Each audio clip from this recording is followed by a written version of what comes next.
the 7th day. I'll be your host tonight. Dana Durnford. You can call me at 709-589-4406. I'm in Canada. All lines are currently open on the 7th of July, 2024, just in case I screwed up.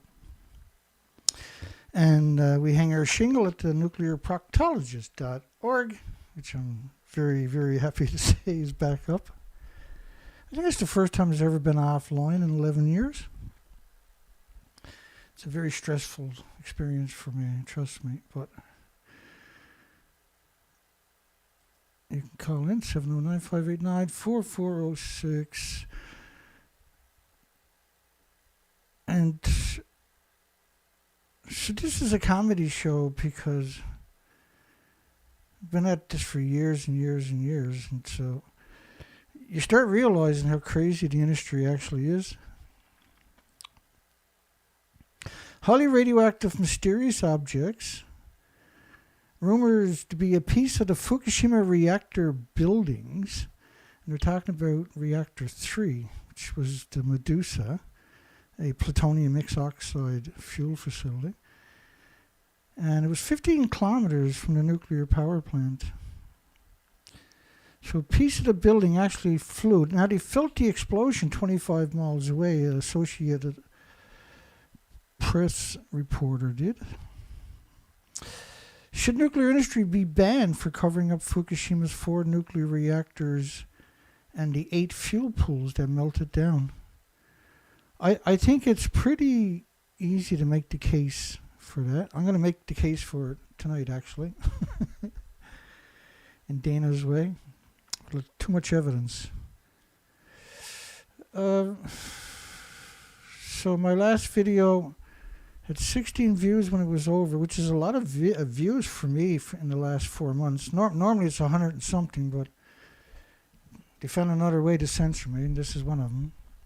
11 hours later, the video was still 1 hour, 2 minutes, 4 seconds, 11 hours later. But every video after 12 hours will typically get longer, 6 to 10 seconds or something. And so this one got longer by 11 seconds. So it's important to watch the videos in the first 12 hours. Somebody put in the comments section that it was because I had advertisement, but I don't actually have advertisement. I don't think I ever had advertisement. If I'm going to denounce the very companies that are going to be advertising on my site, what does that make me? Which was a problem I ran into. I needed to raise money, but advertising was like, instead of going around a tree, you keep running into it with your head till you knock it down or it knocks you down, right? Japanese government withheld the radiation forecasts to prevent causing panic. But now the reason nuclear power plants, there's a couple of reasons why nuclear power plants in North America, for instance, in a lot of countries, have 70 to 180 large sirens within 10 kilometers of the plant. Because time is very precious when you have a release of radiation. Which is, why would you put it in the community, right? Turns out they're always releasing radiation through the fuel pools. Once you take fuel out of the reactor the first time, it's still splitting atoms, and every year you add more to it.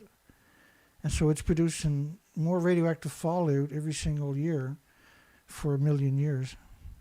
The fuel is. And so when it's at the nuclear site itself, it's typically surrounded by farms or communities, or both. So the sirens were there because in 3 Mile Island, when it melted down, and it was a nice meltdown. It was a real meltdown. 2 million people, they said, got a millisievert dose. And it was equal to watching a color television for an extra year. See what I mean by calling this a comedy show? Because no pun intended, but that's quite the comedy show to suggest that getting physical atoms in your body that are pulsing energy every second, up to 600 feet, say. So through your body, through your house, and everybody in the neighborhood is getting energy, damage to their DNA, chromosomes, and cells from your pulses, from the radiation that's in your body, or birds, or insects, or spiders, or whatever. And so after Chernobyl, one of the concessions they made, rather than close down nuclear, which there was 100 nuclear plants cancelled because of 3 Mile Island, and appropriately so.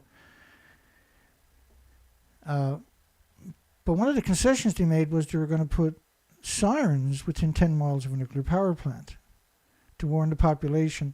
Now, they would never use them. You have raging meltdowns, and you can have the National Guard and the Army and other countries there to help, but they still wouldn't have used the sirens. They just won't do it. The sirens are there to lull you into buying land and raising your family so they can study your loved ones for radiation damage down the road. The whole industry's just lost it, right?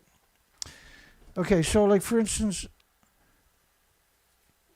for them to hide that, every nuclear scientist on the planet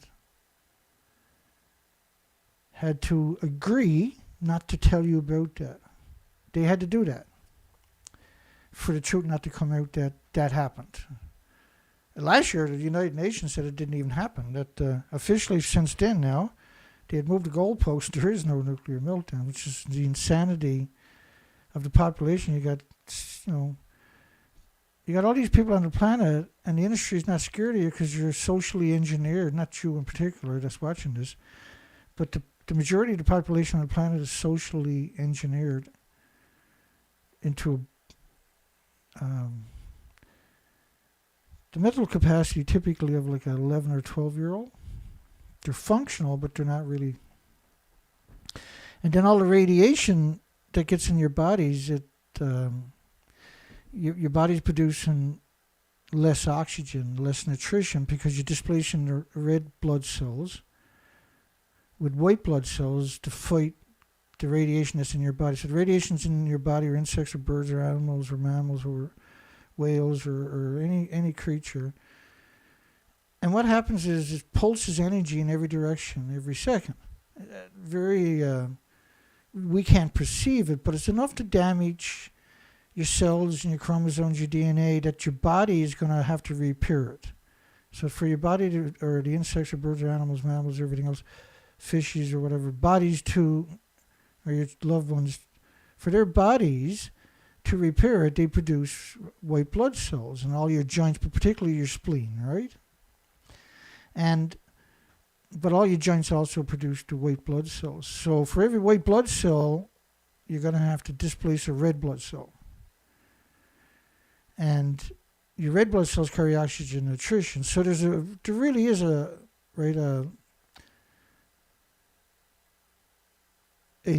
there is no threshold for damage, because a single atom in your body attacks the damage that is producing every minute and the source.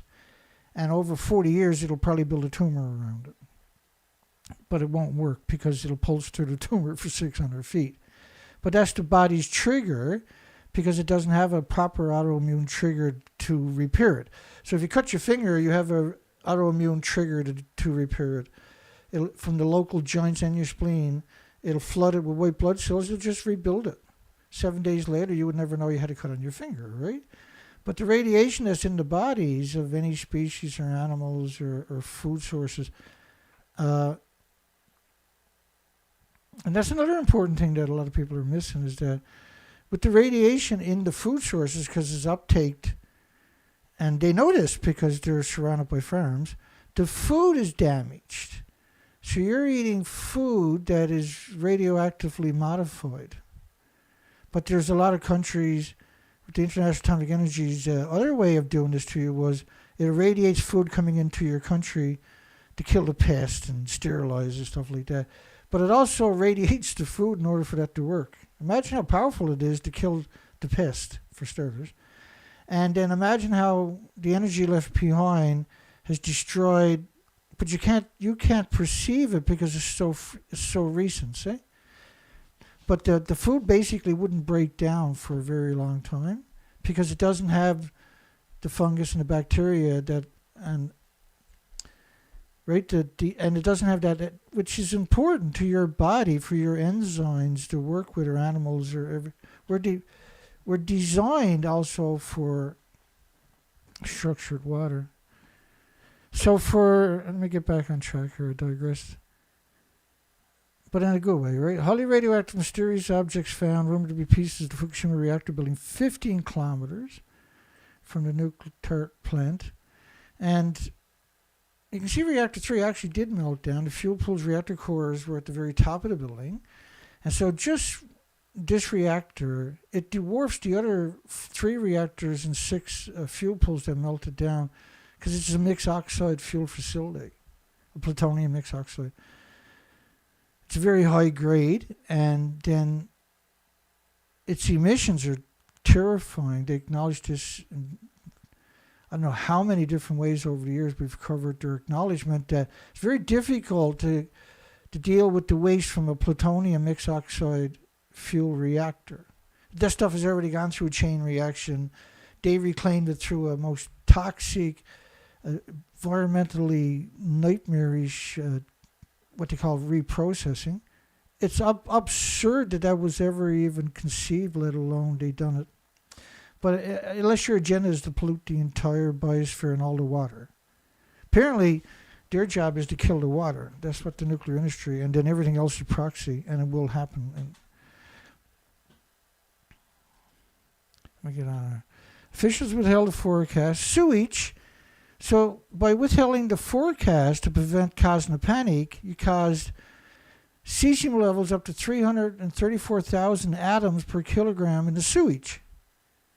So these people are unconscionably radioactive forever, and they're gonna have heart problems, liver problems, lung problems, respiratory, pituitary, thyroid, adrenaline. You expect to see too, and you will see autism and Down syndrome skyrocket, but you also expect to see dementia and debilitating mental illnesses like that manifest quite quickly because you have less oxygen. And so it doesn't take long for you making irrational decisions that mimic dementia and Alzheimer's and stuff. Now we see that worldwide, and every time we get a haircut, I asked local hairdressers, are they seeing an uptick in diabetes and Down syndrome or Alzheimer's and dementia, and particularly diabetes, and there's another one, right, that we know is going to happen. Radiation forecast in Japan kept secret to avoid panic in the whole of society. But isn't it better to panic in the whole of society than be excreting 334,000 atoms, anthropogenic man-made atoms? And they're only acknowledged in cesium of all things. And cesium, of course, is brutal. It pulses energy 600 feet. It doesn't get any more brutal than that, does it? Besides plutonium. But the biggest byproduct of radiative fuel rods are the curium isotopes. Terrible. Radiation forecast kept secret to avoid panic in the whole of society.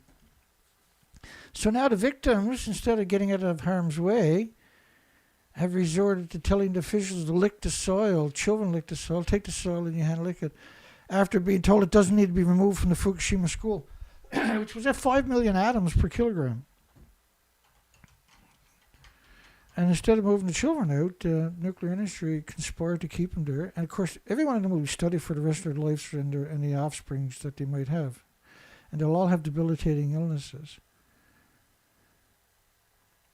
Nuclear industry is one of the few industries that invest a large chunk of its profits in the pharmaceutical industry. Gee, I wonder why. Get a load of this one. So nearly 500,000 tons, or 50,000 tons, of sludge. What it is dehydrated sediment from the water filtration systems. This is 2011. Right? This is July 2011. So this is so you got March 11th, April 11th, May 11th, June 11th, July 11th. So you got 5 months down the road, April, May, June, July, 4 months down the road, and you're talking about 50,000 tons of sediment that is dehydrated on top of that. So that's what your water filtration system does. It filters the water and you get that sediment left over. It's so radioactive they can't get rid of it. But they had 50,000 tons of it. It's an insane amount. Far, far away. Which means all your household pipes are radioactive. Your washing machine is radioactive. Anybody got a shower is radioactive. Everybody should have cut their hair right away, right? Got out of Dodge, too. But that also means that in order for that to happen, the community is incredibly radioactive. They should have been abandoned permanently forever. And even today, this is the proof that it still should be abandoned. It didn't get any better just because they stayed there. The radio's like, oh, well, we got to go somewhere else. There's people living here now. We already heard them a few 1,000 million times. May end up as soil for gardening. Highly radioactive sludge may end up as soil for gardening.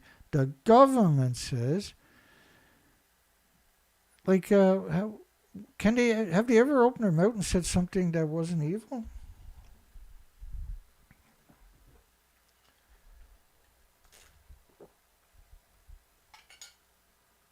Oh, that's so good.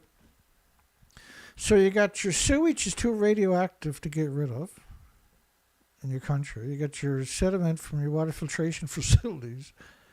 That's the gallows laugh, right? Because the implications of the sediment being so radioactive you can't get rid of is considered highly radioactive on top of that. Man, anybody who's drinking the water is just a continual cycle, right? Because you drink it, ends up in the sewage, and the sewage can't get rid of it. But it's worse than that. The government hid the radiation simulation because it was very bad. Like a nuclear scientist. Very bad stuff. Japan professor. Shows a serious contamination over a wide area. Radiation forecast will by no means be released to the public, decided the government on March the 15th. The last reactor hadn't even blown up yet. That's not a government, that's a criminal. That should be dealt with severely. Japan should have a revolution immediately and overthrow that. And whoever was in the positions of authority should be held to the highest standards of criminal laws. What they've done is unconscionable. They don't have the right to do this to us or our planet. They don't have that right.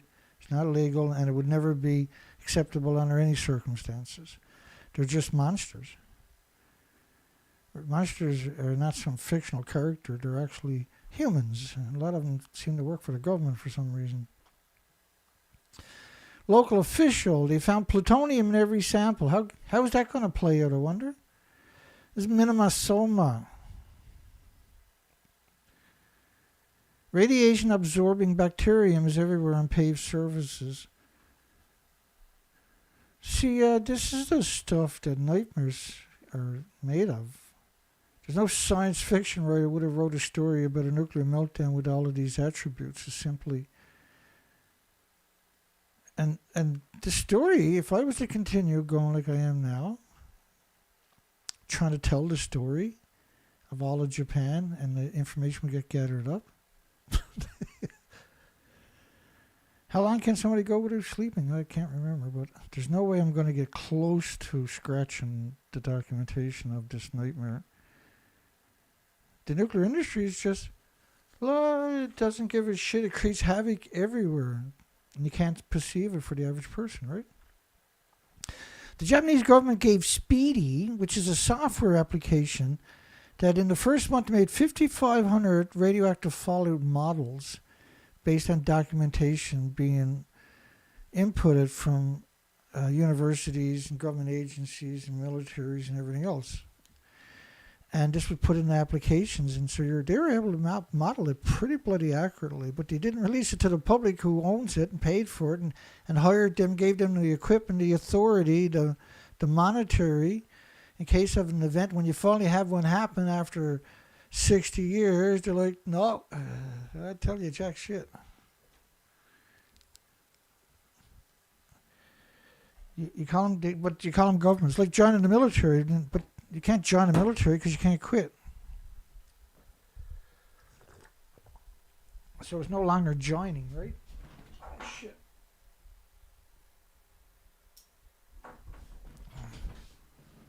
I got lights everywhere. I got lights on my lights, for goodness sakes.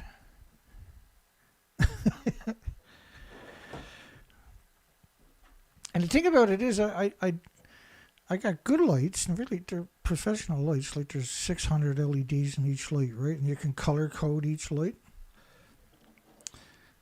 And but in order to make it work, I ended up having to spend around $3,400 or something like that. It was the same price to spend for the audio eventually to make it work. It was around $3,400.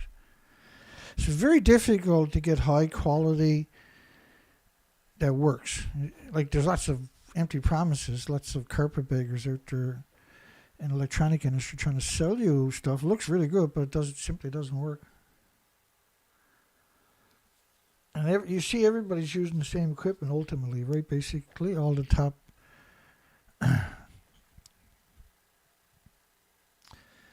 forecast to the U.S. military, but not their own citizens. That's pretty twisted. Bloomberg, U.S. got the speedy radiation forecast 10 days before the Japan's public. Well, like the reason you have nuclear sirens around nuclear plants is so you don't have to wait 10 days. Does that make sense?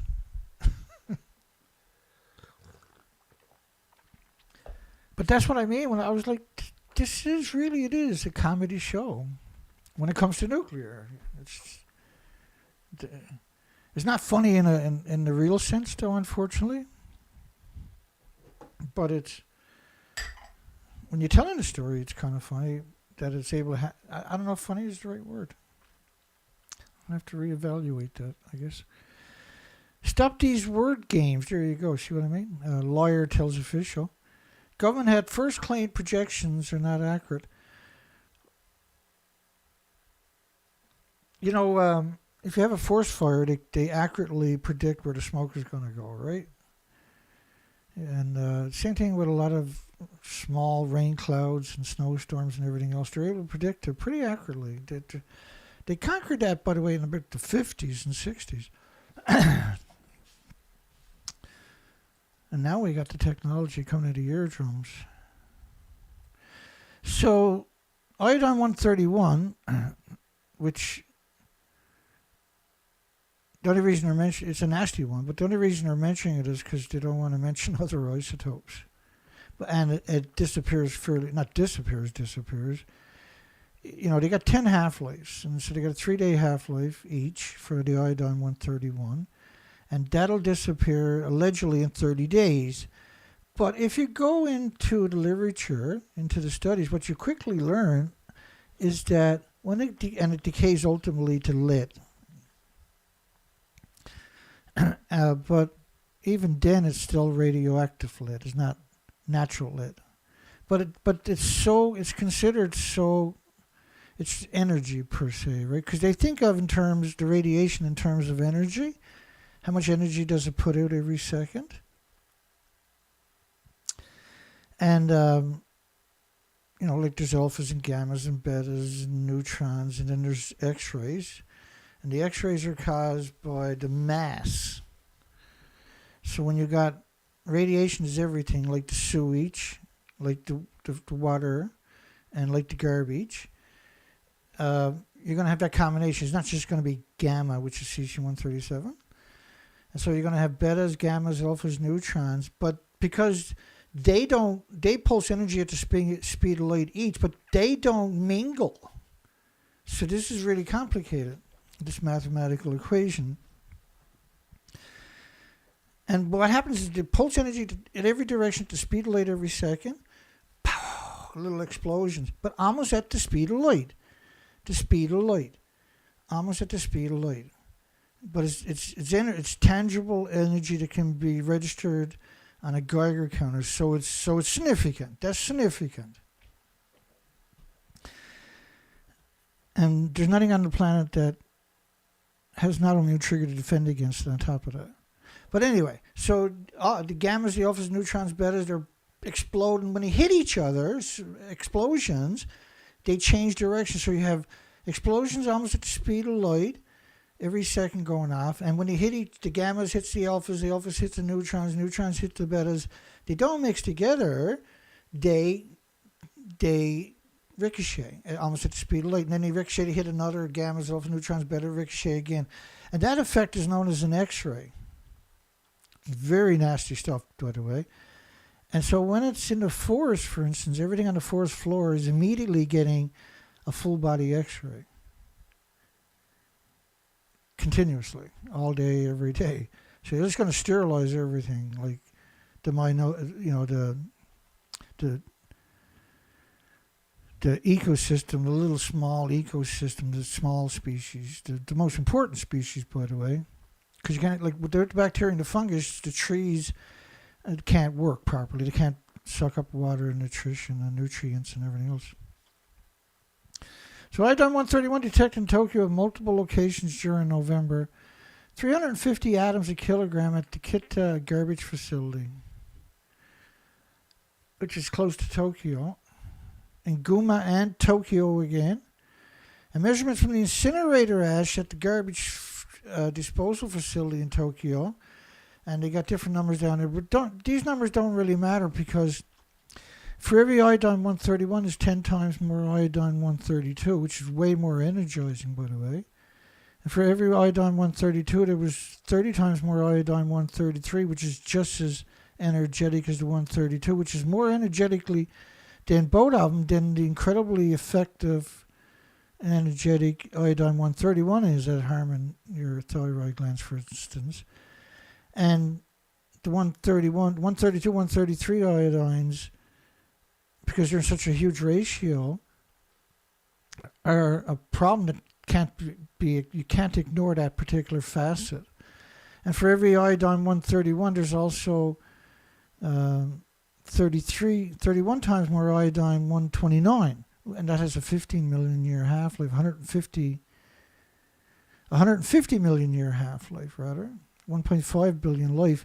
And so what the industry likes to do to confuse people is they'll conflate anthropogenic man-made, long-lived isotopes with natural stuff like potassium or uranium-308 or something like that. But these are completely different. Like plutonium is man-made, for instance, has a 24,000 year half-life. So there's a 240,000 year lifespan. Radioactive anthropogenic, but it's going to change to different isotopes too. It's not just going to disappear when it decays. It's going to decay into another species, another isotope. And some of these could live for 250,000 years too, or millions or billions, right? Okay, so the iodine-131, of course, will saturate your thyroid gland. And then immediately, because you can't have that one without the other, it's going to be saturated with iodine-132, 133 to 129, for instance. But it'll also be saturated with cesium-134, 137, because they're gammas too. The thyroid is not specific to iodine. Any gammas will sequester in the thyroid gland, for instance. And then the thyroid gland is producing the radioactive hormones. And the radioactive hormones, of course, are also sequestered in the pineal gland in your brain itself. So that's incredibly brutal, and they know all of this, obviously, right? Because this is where I got it to. And so then the species, like in the ecosystem, in the biosphere, in the 20 miles up, right, or in the tropical rainforest or wherever, they're being saturated with these isotopes. But it doesn't have to physically be in their body to hurt them because it's pulsing the energy every second almost at the speed of light. And the gammas, alphas, neutrons, and betas, when they're hitting each other, create a X-ray effect also. So you have 5 different incredible effects going on. And you're damaging all their food sources too. So they're eating radioactively damaged. The cells in the food they're eating is going to be, and the enzymes are going to be, they're going to get electrons knocked out of them, right? So they're going to be capable of causing autoimmune diseases and illnesses. Okay, so I got through all the comedy for this morning, this evening, night. 350 becquerels a kilogram at the Kita garbage facility. Iodine-131 detected in Tokyo at multiple locations during November. And that's the good thing about doing a poll in each show. You know I'm live.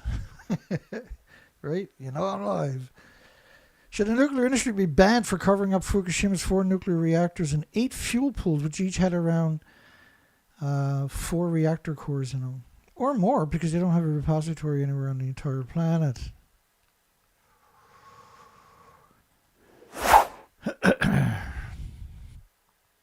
Shocking, but it's not really when you see how cruel this industry is. Officials made it mandatory to use Fukushima rice in school lunches because they didn't stop growing the rice. Do you get it? That's the comedy show. Well, someone's got to eat it. I got a whole folder on it. You don't want me to break it out, trust me, of what they done to the schools with radioactive food in a radioactive nuclear wasteland on top of that. Okay, just for you, I'll break out one of the better stories. We got a story here that's so bat crazy. You're going to go, no, you photoshopped it, Dana. There's no way in the entire planet that that's a real fucking story. I won't believe it. But it is real. I'll show you. I'll show you. Let me try this again. I know there's at least a few of you out there knows what I'm up to, but some of you are guessing. It's time for the water bottle story. Officials made it mandatory to use Fukushima rice in school lunches. There we go.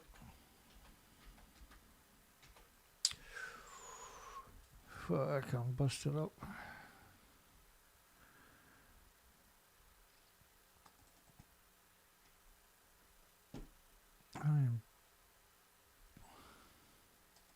The hell was that? Oh, here we go. What? Got her. Such a strange story, though. Such a sad story, isn't it?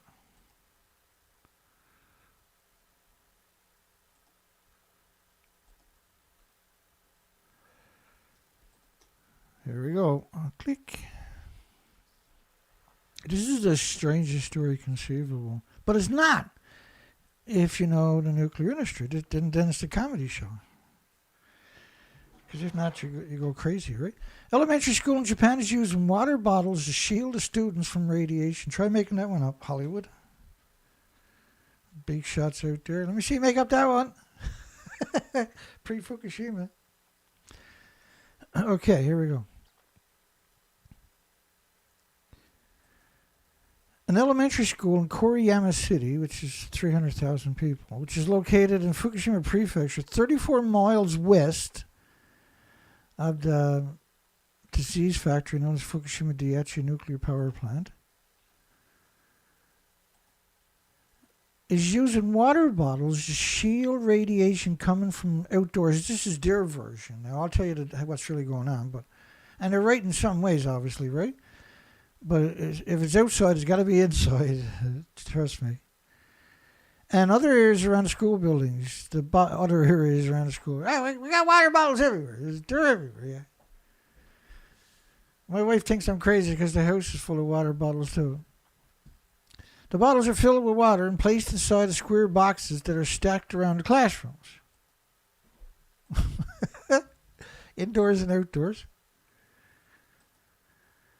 And this is stopping the children. It's working, right? To drop the numbers down by...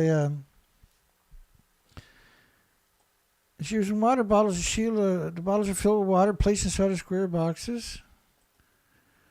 According to school, it reduced the radiation levels inside by 1/3. So 1/3. That's one of the most incredible stories imaginable. Because the right thing to do is move the children out of there. Because what the population is so brainwashed, they think that it's only pulsing energies, right? But you can't be in this environment, particularly Koriyama City, which has millions of one-ton bags around it of radiation they picked up. And every house, every business in Koriyama City is entitled to decommissioning or decontamination, but you can't decontaminate a building. It doesn't work that way. They've been concerned about the high amount of radioactive material which has been found around their town. Again, right, this complacency. You know, if there was a cyanide accident and the cyanide fell all around the town, you couldn't drag them back, right? Or if it was a big oil spill and the whole town was covered in oil spill, you couldn't get them to go back and live there, right? Everything was covered, everything, the walls, everything.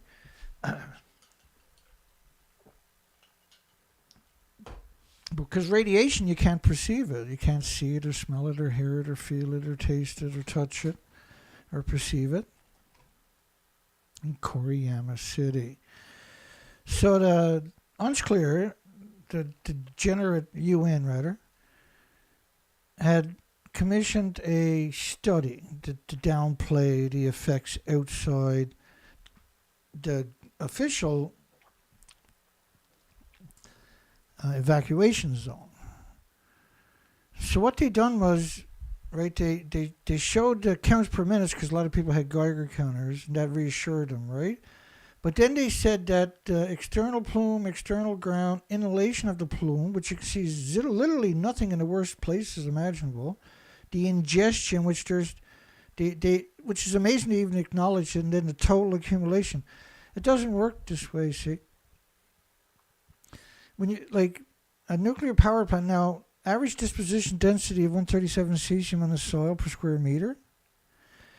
You can see Fukushima City, 229,000 people, for instance.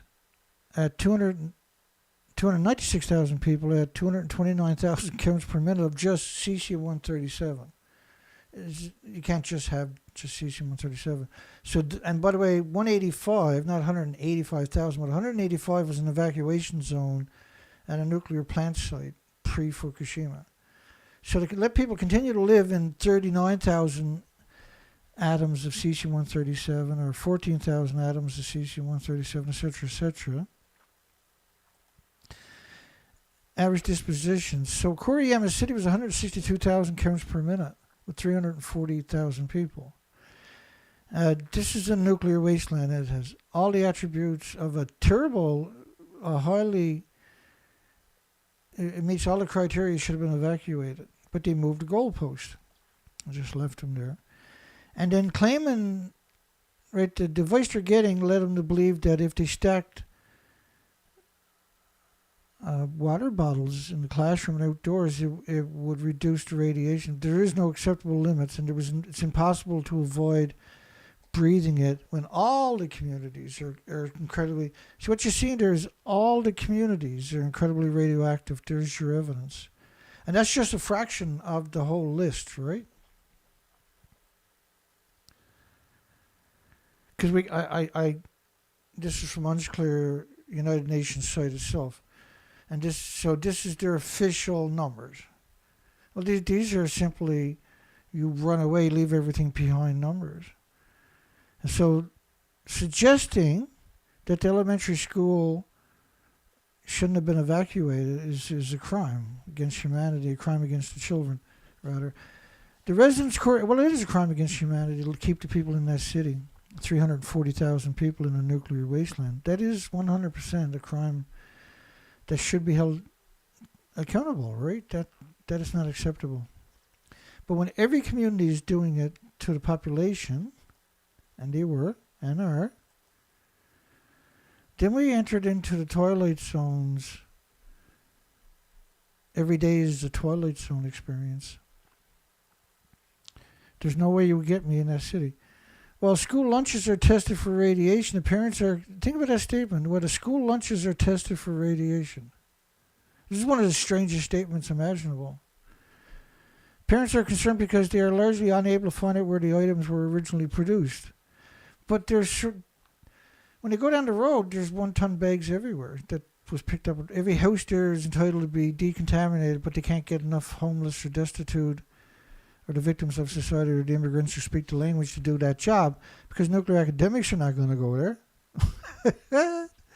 No way, you couldn't drag them.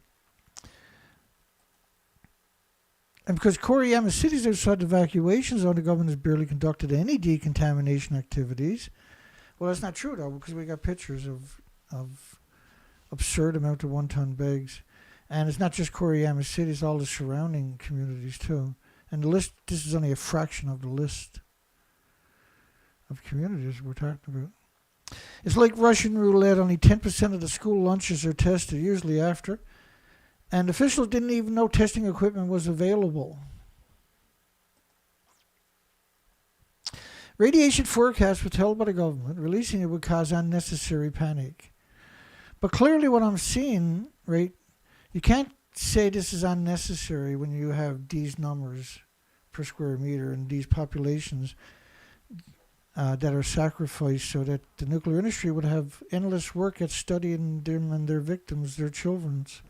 Because that's what they do, right? They'll study those children and the people and the communities annually, constantly.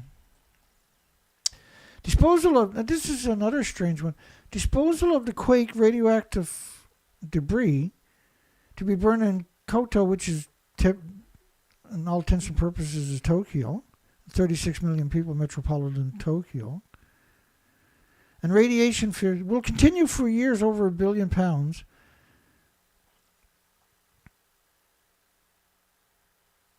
And resulting ash and incombustibles are to be used at landfill in Tokyo Bay into the water, into the local. You can't, like, it's hard to imagine that is even conceivable, yet they went ahead and done it. Pre-Fukushima, that we could not. If somebody done a movie like that and suggested that, everybody would laugh. Would everybody get a movie a thumbs down because no way, the nuclear industry got too high standards, Dana. Never doing something like that. How dare you say something about such a fine, upstanding industry like the nuclear industry? Evacuation orders lifted for parts of Fukushima plant. Parts. Don't cross the street. You're okay though. The kids don't need to play outdoors. That was so silly. That kind of parts. No, you can't stop anywhere in town. You got to go straight to your house. That kind of. Members of the media, you know, the crazies. The first ones to stab you in the back is the media. They're professors.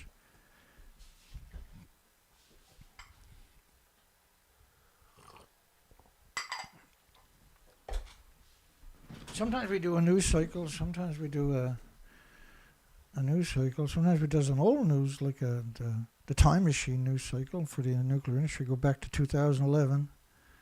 Terrible stuff, those stories. Members of the media received briefing from Tokyo Electric Power Company. That's that picture right there. Oh, yeah, we got the paper suits. Look at the poor bastard right there, the second one in the blue, from right, you don't even have small ones, right? So like a paper suit can't protect you. Most likely this is just a homeless anyway, right? In Fukushima, in Kuma town, well, theoretically, yeah, it's a Kuma on that side where reactor. And they show you reactor 2 is this one up here, and reactor 1 is over there. That is pretty, doesn't look too bad, right? This industry is just unbelievable sometimes. Now this is 2019. I think, was it? Yeah, 2019. And they're showing you that one. Reactor 3 still wasn't faked at that stage for the fuel removal. So let me set myself up here. But Reactor 3 had a cover on it. So instead of showing you reactor 3 and 4, they showed you reactor 1 and 2. And the media's like, oh, it looks pretty good. Yeah. When's my check come in the mail? So they put covers over it, then pretended that they got the fuel out of the pool when there's no pool, no building lift. These stumps should have been leveled to the ground, right? That's why I only got 15 viewers. I'll show you that stuff. Bad. Damn bad. In Okuma Town, Fukushima Prefecture, which is abandoned, by the way, and they're protective. I gotta see that picture again. How are you going to protect against something that pulses energy 600 feet every second, for instance, in a paper suit? How's that work? How are you going to protect against something that pulses energy through a wall, say, for instance, this thick, and it rates everybody in that house and the next house? And that's going to get in your paper suit and everything is hunky-dory. TEPCO said they burn 7,000 paper suits every single day, Dana. They put out a story because we were badgering about another story when they were, I think they were moving fuel from reactor 3 or something that week, and we picked on them the whole week. But one of the points we were making was, really, you're at a nuclear meltdown in a paper suit all day during each show. And they came out with a story saying they burnt 7,000 paper suits because we were asking, well, what are you doing with all these radioactive paper fucking suits? Because you're talking about millions of them, right? That they used. They said they burn them in their incinerator at their nuclear waste site, at nuclear meltdown site, in their incinerator at a nuclear meltdown site. They got two. They got another new one there. And they're not evil. That's just, it's normal. Evil is normal in the nuclear industry, right?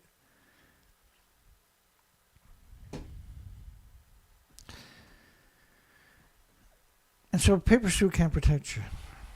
It's a long story. Suits and masks.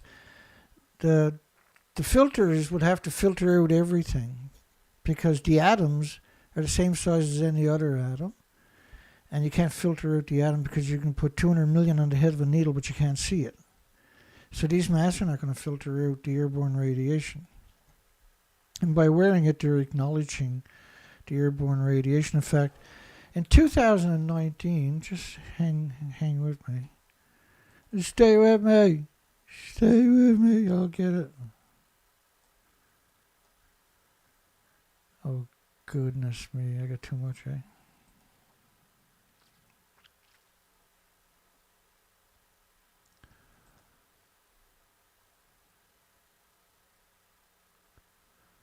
Yeah, I don't see it. It's been a while since we brought that up. Where's the food? Oh, it's in the next one. Food. Why would I put this file up in food, you might ask? I don't think you want to know the answer to that, because actually I don't have an answer. Yeah. Oh, that's not what we're looking for. That's the same file, though. Oh, that'll work, though. Nothing wrong with that. They're playing in a nuclear wasteland to trick people into going back, right? Would you play ball in Fukushima? No. But there are people out there that are definitely stupid enough.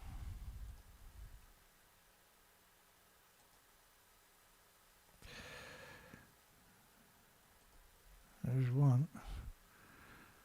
Yeah, I don't know what I got done with that. The air is still too radioactive around the plant. Still above the so-called limits. I can't find that particular headline though.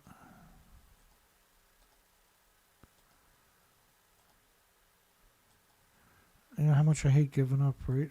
Just bear with me. I'm going to start a folder. Can't win them all.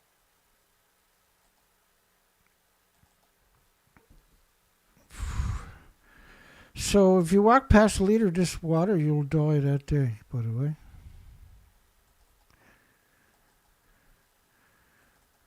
I've received briefings from Tokyo Electric Power Company and employees during the blue. That's during the back of the group there. That's shield in with the other. In the front of number 1 and number 2 reactor building. But why do that when reactor 3 and 4 are clearly, and they call it crippled? Does that look crippled? I think it looks worse than crippled. That's just me, I suppose. And they used that word a few times, didn't they? The authorities, like the worst thing you can do is give these low IQ employees a title like authority. And in the nuclear industry, they shouldn't be allowed to use the word in the nuclear industry.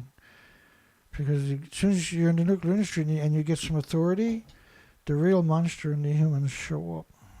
And that's not good for everybody else. On Wednesday, gave the first clearance for residents to return to the neighborhood of one of the towns that hosted the stricken plant, the little town of Akuma.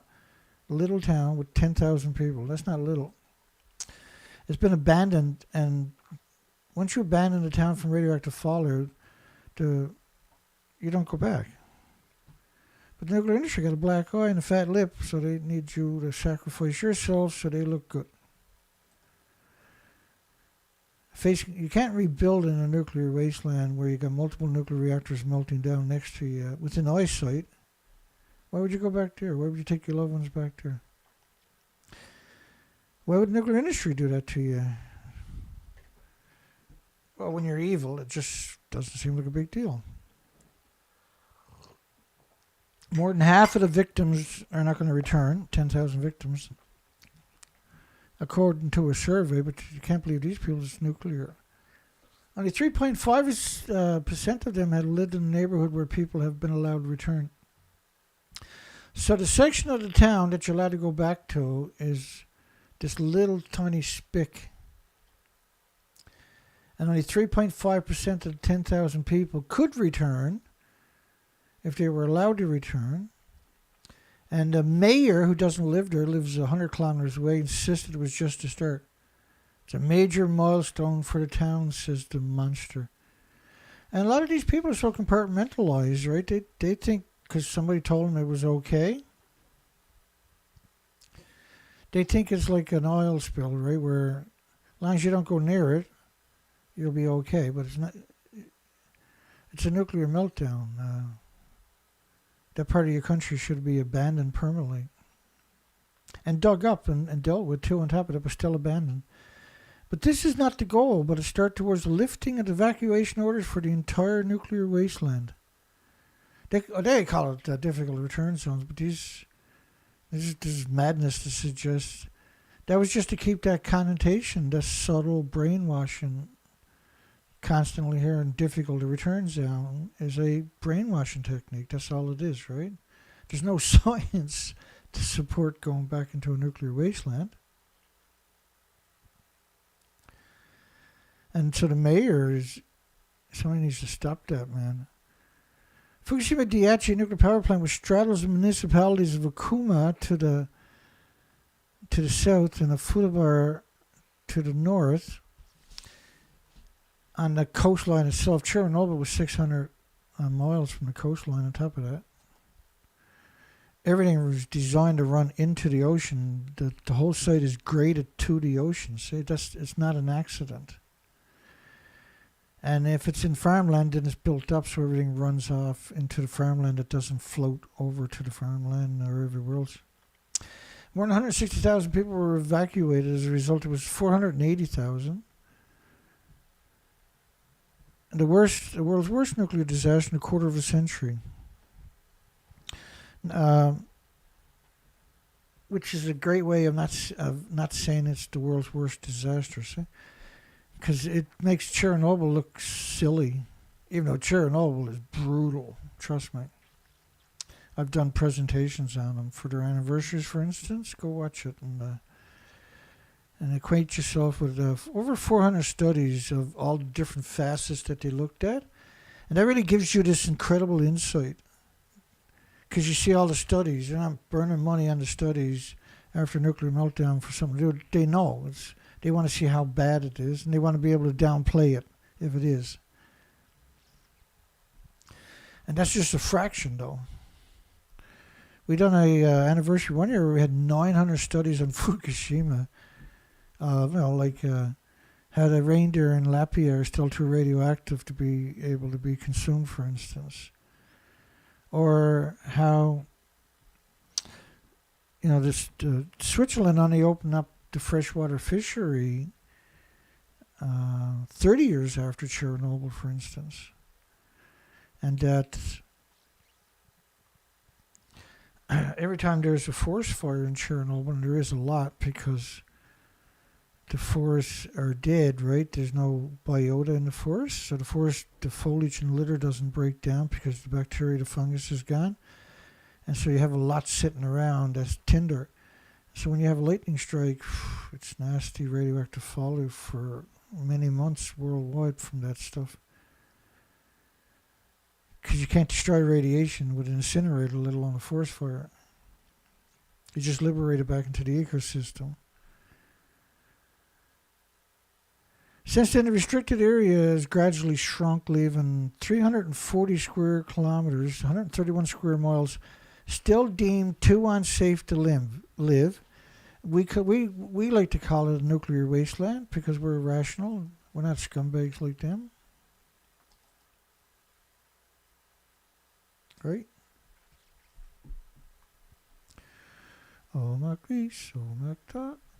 More than 160,000 people evacuated the world's worst nuclear disaster in a quarter of a century. It's a complete misrepresentation of... The children of Fukushima returned 6 years after the nuclear disaster. Think about how evil you gotta be to send the kids in, because a lot of them believe that the community can't rebuild. This is in Naraha. Naraha. Now I'm going to cover some stories on Naraha for you. And so then you'll understand why I speak out so strongly against this, right? So here's Naraha. I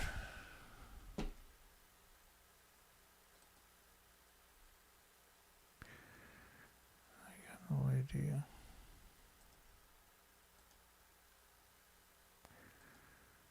Oh,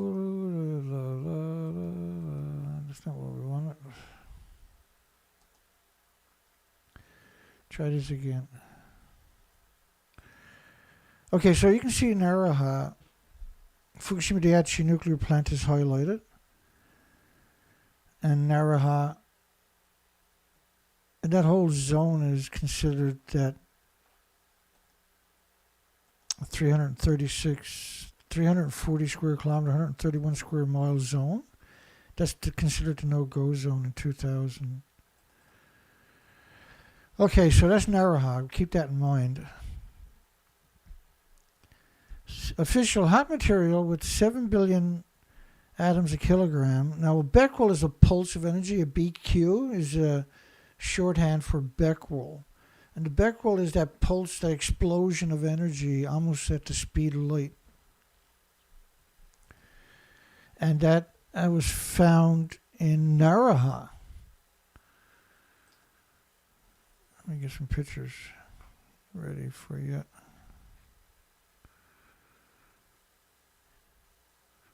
Welcome back, my friends, to the show that never ends. They stole those words, eh? Because they were great words. Now you're not allowed to use it because it's in somebody's song.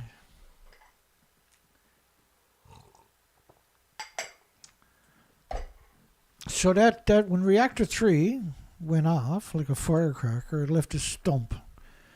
And that's part of the material that they're talking about. Rumored to be a piece of the Fukushima reactor.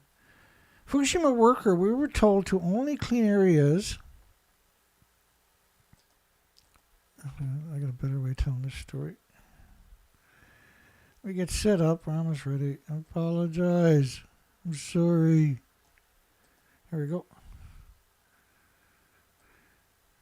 Best way to think of a nuclear, and every nuclear power plant, because the fuel pools are hemorrhaging radiation. But Japan picked up 30 million one-ton bags. And we were told to only clean areas around the radioactivity measurement sites. And some of these communities had 3,000 Geiger counters installed to make people complacent and trick them to keep their children and themselves there. And that was in Naraha, where they were told just to clean around the Geiger counters. Newspaper workers are dumping radioactive waste from Fukushima into the rivers at 13 locations in Naraha. So it's pretty easy to understand that Naraha is a nuclear wasteland with just a couple of those headlines, right? But it was always a nuclear wasteland because it had a nuclear plant within 100 miles of it. And the nuclear industry, they only worship nuclear. Their one-ton bags is their new god. Government official shocked. I never thought there'd be this much of a backlash. We are not guinea pigs. How will you extract the melted fuel? Posed by Naraha townspeople. And so all the government has got to do is they'll go into their cult early that morning to worship the nuclear one-ton bags, and they'll figure out what to say to keep the population complacent. There's another way that works, actually. Wait for it. I got a good one for you. You'll like it. Hang around. I'm almost there. Wait for it. This is a great example right here. The promise of a small modular reactor, a scam in motion. And so James Lucid had made this one up. But it's a great concept of how we had small modular reactors 5-6 years ago. They're going to build them everywhere. There would be 1,000 on the highways, and transport trucks could just come in and plug in and charge up their electric transport trucks and come on over to the wind inside. They were selling it, trying to sell you in every direction. But the small modular reactors, like the new scale, would have been around $20-something billion for their reactors, and it would have cost around $20 billion, and which would have been only around 550 megawatts, half the size of a large nuclear reactor. And so even today now, what we're seeing, this nuclear industry still pushing the small modular reactor. They got no licenses or applications into the regulatory agencies, so they're far from coming to fruition, decades, and that is stymieing and holding up real progress in like geothermal. How come every academic doesn't just go out? Because there's so many ways you can hit geothermal. Geothermal is going to be hotter than gas, oil, coal, or nuclear, and it's 100% renewable. Whereas anything a small modular reactor might do in 10, 20, 30 years down the road, geothermal can do today. That's why we call this a comedy show, because comedy never goes away. Fukushima will start burning radioactive waste, 100,000 atoms a kilogram to be incinerated, 1 billion pounds of it. So this is madness. This, like a pound of it is a dirty bomb. And what they're talking about, 100,000 becquerels a kilogram, they're only acknowledging as cesium. And so, like, the biggest byproduct of the radiated fuel rod is a curium isotope. And curium was an atom. Oh, wait, I'll show you what I mean. Sometimes it's easier to do it this way. Just bear with me.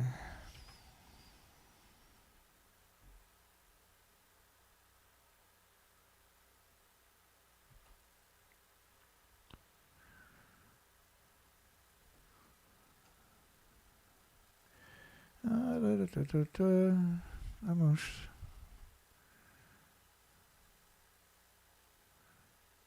It depends on where I search. If I search on one of my big hard drives, it might take a few seconds for it to show up. Okay, let me fix that. But if I know the folder to look in,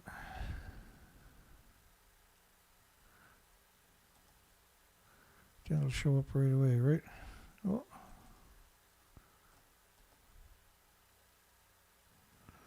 There we go. I'll get it this time. Yep. Just as I suspected. All right. And so this is really simple. We talked about plutonium earlier, right? Toxicity of inhaled plutonium beetles, dioxide in beagle dogs and beagle puppies by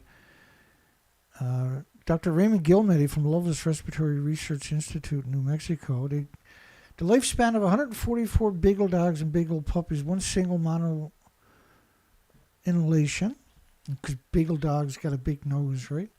They're all nose basically on their face.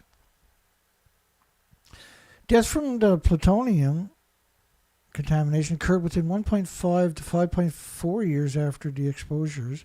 And they typically had 3 tumors from the plutonium. And those tumors are the lungs, the skeleton, and the liver. And you're hearing of that a lot, right? These types of tumors. Beginning about 3 years after the exposure, the bone tumors found in 93 dogs were the most common cause of death. So bone tumors were the most common cause in 93 out of 144 dogs. That is stunning. Lung tumors found in 46 dogs were the second most common cause of death. And liver tumors, which were found in 20 dogs, were the cause of death in only 2 dogs. And occurred later than the tumors in the bones and the lungs. And then they say at the bottom, the findings in the dogs suggest that similar dose-related biological effects could be expected in humans accidentally exposed to plutonium. So you can expect to see similar. In other words, if you got 144 humans, they're all going to die of lungs or bone tumors, lungs, and livers. But it's worse than that. Because it was discovered that the human kidneys are at least 50 times less efficient than the animal kidneys at removing plutonium. But that study was Dr. Raymond Gilmedy, which is the military. That's the Navy. Same thing, right? But it's the American Navy that is Loveless Respiratory Research Institute in New Mexico. So those findings in dogs suggest similar effects would be expected in humans. So 144 dogs, and they all died of those 3 tumors. Okay. But the biggest fallout from nuclear fuel is not cesium, is not iodine 131. But they're really bad, and they're tangible. They're very real. But the biggest byproduct of radiative fuel rod is the curium isotopes. And the curium isotopes, and this is also Dr. Raymond Gilmedy from Loveless Research Institute in New Mexico, which is funded by the Navy, the United States Navy, who admits that if you infect 144 people with plutonium, 140 will die of bones, lungs, and liver tumors, right? But they also, the curium isotope needs lead shielding 20 times thicker than you do for plutonium. And there's lots of these apologists for the industry are saying plutonium is harmless, like Lake Barrett, for instance. But it's simply not true. And at the curium isotope, you need lead shielding 20 times thicker, which is the curium isotopes are the major byproduct. It doesn't matter if it's alphas, gammas, neutrons, or betas. It's the major byproduct. But it's also a significant fraction of the alpha. But forget about the significant fraction of alpha. It's the major byproduct of the radiative fuel rods, and it needs lead shielding 20 times thicker than it does for plutonium, which killed 144 beagle dogs in 5 years. And typically they had 3 tumors, the bone, the lung, and the liver, and that they acknowledged in the study that you would expect the same deaths if you gave it to 144 humans, right? And that study is 1996.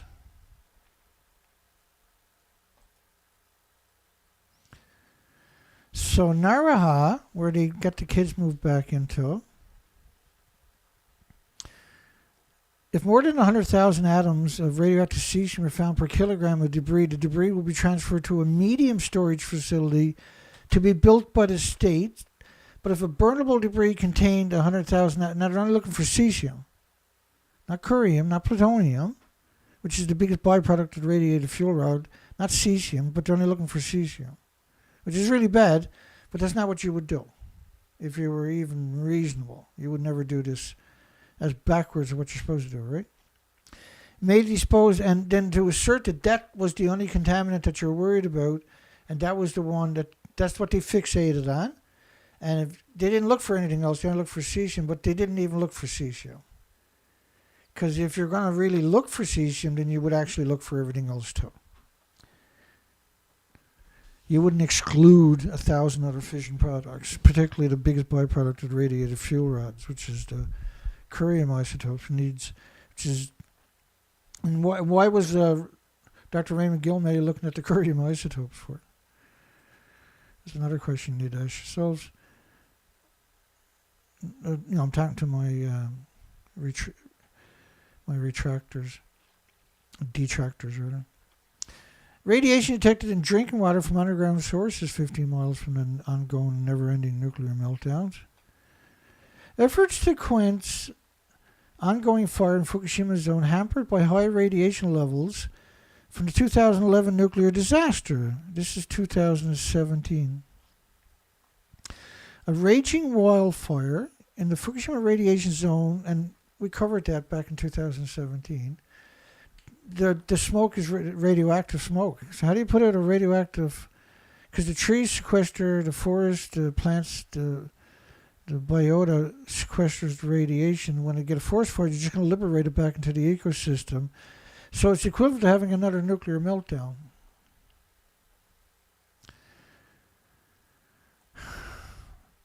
Worst in a meltdown, says the experts, the spent nuclear fuel pool catches fire. Oh, yeah. They didn't pick up 30 million one-ton bags because it's like a banana and a potato chip and walking in the sunshine. I can tell you that much. Forecast shows Tokyo under radiation threat on Sunday.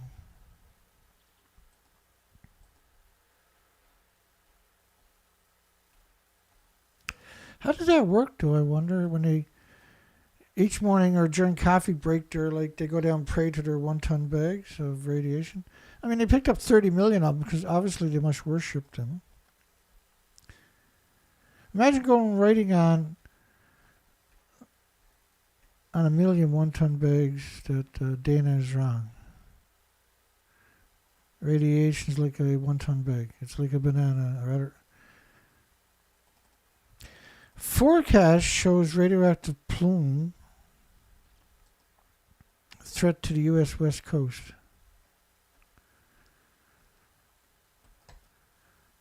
Well, when you look at reactor 3,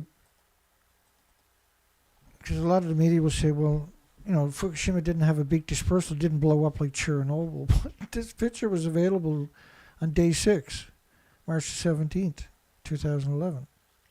And that the plume models showing the whole planet covered in radioactive fallout were available in March. This was like March the 16th or something. This one came out. And it showed the plume on March the 18th covering most of the Pacific, all of North America. But by March the 22nd, all of Canada, the United States, Alaska, and by April the 7th, the entire planet was buried under radioactive fallout.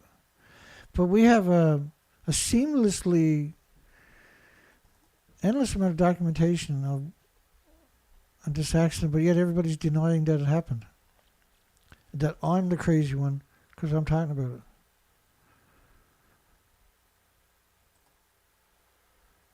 And they can't even build a robot to go there, right?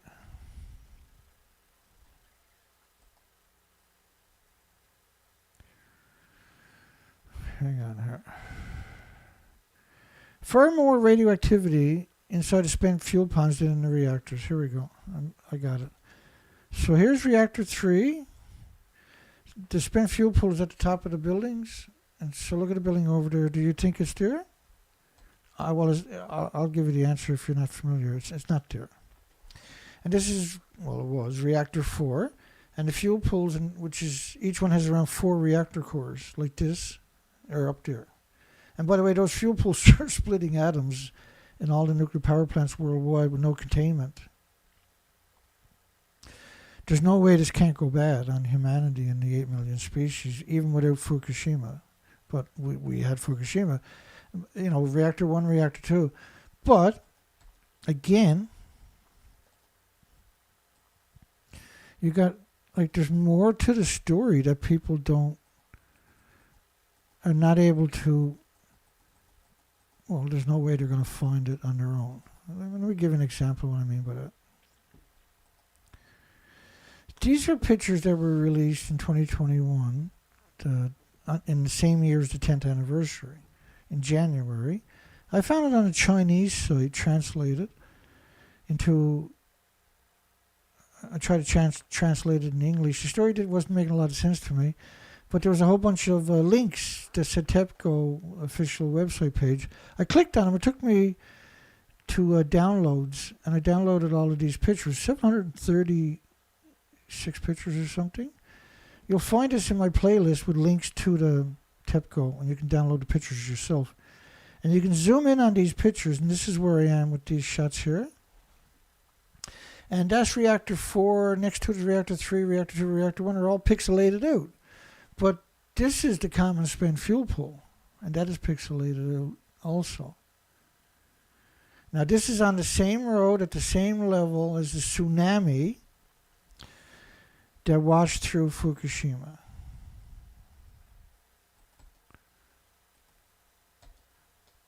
I should have had that there. So you can see the tsunami right there. Well, the common spent fuel pool, common spent fuel pool right here is at the same height as those reactors. And so whatever happened to that building similarly happened to the common spent fuel pool, which is not 190 feet tall like the reactors. You can see all this is pixelated out. It's extraordinary, really. And so reactor 4 clearly, all four sides of it, you'll never see that picture anywhere else. Clearly that's gone, right? So the tsunami ran right through it on top of that. And this is what it done to the rest of the country. And the numbers in the red are the people that died, fatalities. And some of these numbers are 1,000, 3,000 in those areas. And the yellow are the people that are missing. And you can see Fukushima Daiichi nuclear power plant. But so you can see the explosion. Send us people who don't mind dying. And you can see in the picture that I put there for you is the fuel pools and reactor cores falling back down to Earth. Okay, so it's highly likely that the spent fuel pool is gone. They covered that up. Now remember, they covered up reactor 4. They cover up reactor 3. Don't think for a second that they wouldn't hesitate to cover up the common spent fuel pool. But there's also reactor 6. Because in those same pictures, when you zoomed in, reactor 6, which is up there, was completely pixelated out, which is right alongside of reactor 5, which is not. So reactor 5 and the pump house for reactor 6 and the pump house are completely pixelated out, but which is quite a long ways away from reactor 1, 2, 3, and 4. So you got the common spent fuel pool. You got 4 reactors pixelated out, the common spent fuel pool pixelated out. You got reactor 6 pixelated out, and up in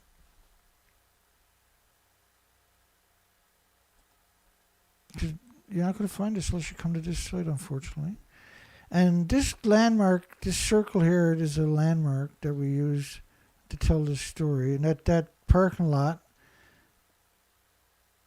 You can see the circle over there. Bear with me. So up here, you can see all of this is pixelated out. So why did they pixelate all of that out? And that is way, because the reactors are down here, that stuff is way up there. But there's something up there, and I got it circled in red, that's also pixelated out. And we don't know why they pixelated all of that stuff out. Right? But you can see they even pixelated all the way down to here, where my finger is to.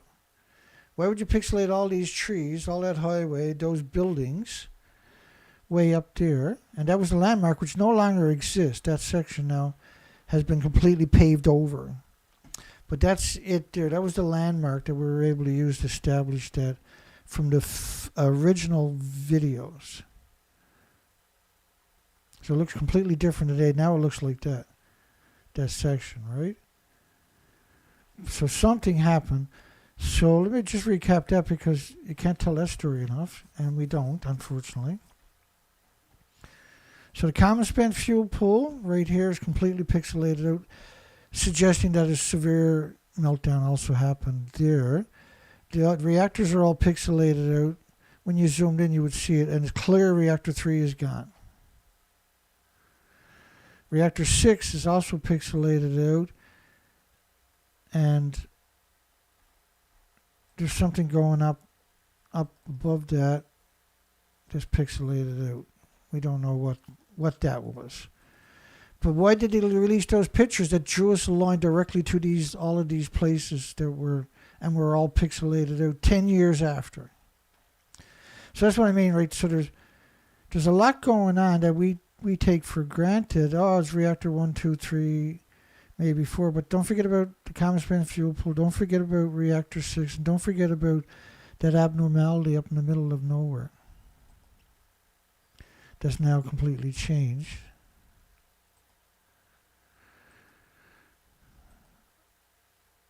That's the future of humanity.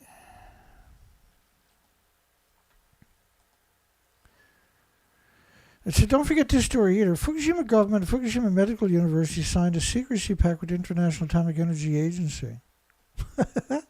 2014.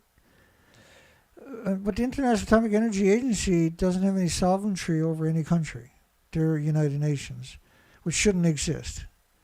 That's the takeover. That's what Eisenhower described as the military-industrial complex, and what George Bush Sr. proudly called the New World Order, was UN, which was a takeover of humanity, right? That's what the New World Order actually is. It's a takeover of humanity.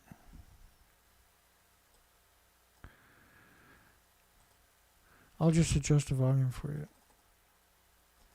We have before us the opportunity to forge for ourselves and for future generations a new world order, a world where the rule of law, not the law of the jungle, governs the conduct of nations.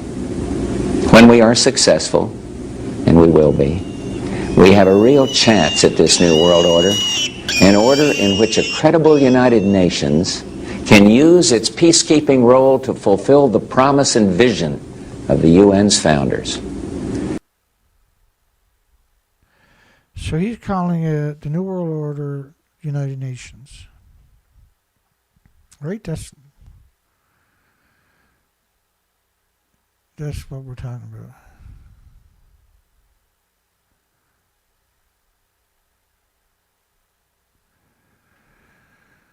Okay, so United Nations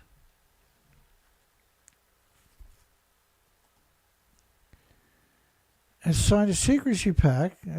The Tokyo Shimbun, which is a major media, reporting the results of investigation into the dealing of the Fukushima Prefecture government, the Medical University, International Atomic Energy Agency. There have been ongoing suspicions about the openness and honesty of what's going on in Japan, which is really interesting, because now they're saying that Fukushima didn't even melt down. The Tokyo Shimbun has confirmed that these government entities did sign a secrecy agreement with the International Atomic Energy Agency. The Fukushima Medical University was the main source of all public data on exposure, and have been dictating what medical care many in the region would allow to receive related to the radiation issues. So the single facility was the entity that denied people relief or help. And it was, what they done was it was incredibly cruel. It could easily be equated, it made the Nazis look like little school children. The main source of all public data on exposures, Fukushima Medical University, and he dictated what medical care in the regions were allowed to receive related to radiation issues. But the numbers dictate it, right? The actual radioactive fallout dictates it, not an institution. So if you got this many atoms, this many becquerels per square meter, that should dictate, right? Not an institution that was already clearly corrupted.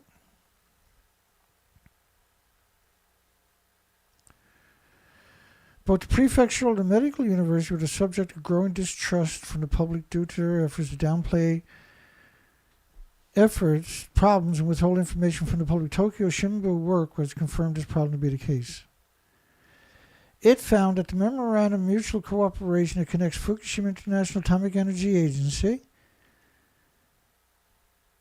IAEA, one upon request or province or international atomic energy terms that can be private information that juror sharing is included for. I think the Memorandum of Understanding with the International Atomic Energy Agency December last year, Fukushima Prefecture, was signed respectively in October of that year, so which is 2014. Now in 2014, that's in January the 1st, 2014. Now remember, the media pretended they were in a building that doesn't exist. That they claimed the tanks were all full in 2000. The Fukushima plant sits smack in the middle of an underground aquifer. Deep beneath the ground, the site is rapidly being overwhelmed by water. Let me fix it. Beneath the surface, water flows downhill and into the basement of the damaged reactor buildings. There it is contaminated with high levels of radiation. To stop the groundwater flowing on into the nearby ocean, engineers are building an underground barrier. But that is causing the groundwater level to rapidly rise. It's now so high the water will soon reach the surface. Then it will start flowing overground into the sea. This week, the company that owns Fukushima, TEPCO, made this disturbing admission. We understand that this water discharge is beyond our control, and we do not think the current situation is good. Outside experts say it's now clear TEPCO is incapable of handling the cleanup at Fukushima. It's time for the Japanese government to step in. The situation is already beyond what TEPCO can handle, he says. If it were possible to take proper measures, they would have done it already. It's not as if TEPCO is refusing to do what they can. They're doing everything they can, but there are no perfect solutions. Even if the government does step in, it's not clear what it can do. The only other solution is to pump out the contaminated groundwater and put it in storage tanks. But after just 2 years, the site is already jammed with more than 1,000 giant tanks. Most of them are already full up. At least 400 tons of new water pours into the site every day, and it's going to continue for years and years. Fukushima's water crisis has only just begun. Rupert Wingfield-Hayes, BBC News in Tokyo. Right, and so they're saying that the pools were all full, right? Or the tanks were all full, 2014. 2012, there was 865,000 extra cancers. It really did melt down, right? And that the plumes, we're talking about 1 million times what's considered normal post-nuclear weapons and everything else.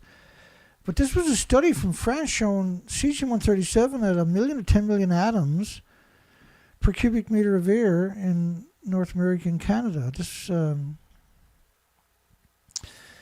updated model of the radioactive fallout based on 31 days, I believe, this particular one. And so when the model stops, you're talking about 31 days of radioactive fallout, and it covers the entire planet. Wait for it, and we'll get there. The punchline is coming right now. Okay, so these pictures were released in 2013, February the 11th.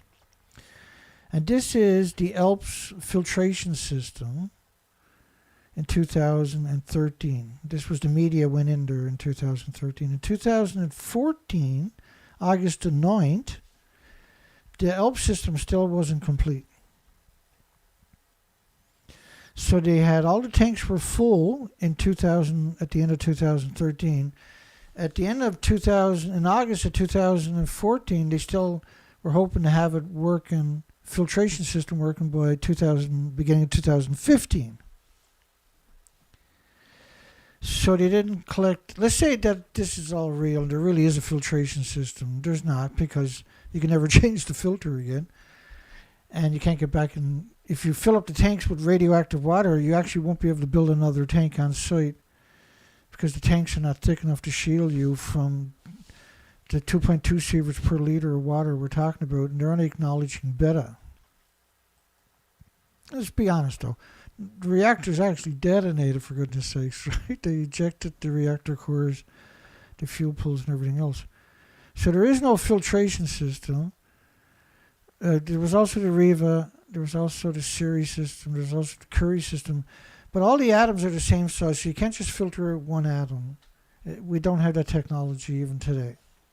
It's simply, and when it comes to radiation, at lethal doses, 3 sieverts, you're filtering 2.2 sieverts a liter. By the time you do 1,000 liters, you can't get near the filter ever again, even if it was 6 feet thick lead. They like faking stuff. Half the people in Japan were close to being evacuated because your power plant broke down. But it was worse than that. You 100%, it didn't break down, it blew up. And so they should have evacuated. And so what they done was they just made up laws for their convenience. This is 2013 where they're claiming that's the reactor 4. Obviously, reactor 4 is long gone, right? So this is them pretending they're at the fuel pool reactor 4. So what's the chance they'll lie about everything else too? What's the chance all the gloves are off the table? What's the chance that they have turned against humanity? What's the chance? What's the chance, right? So when you look at the poll, should the nuclear industry be banned for covering up Fukushima 4 nuclear reactors and 8 fuel pool meltdowns? Well, this is what I'm talking about. Clearly, this is what they're doing. I can play the video. Do you want me to play the video? Because I can play the video. We play that video a lot around here. I got no hesitations playing the video.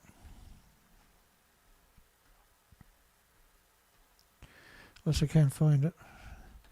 So usually I got it plastered everywhere so I can't find it. Of incredible arrogance, though. Oh, just because I'm at the wrong spot, eh?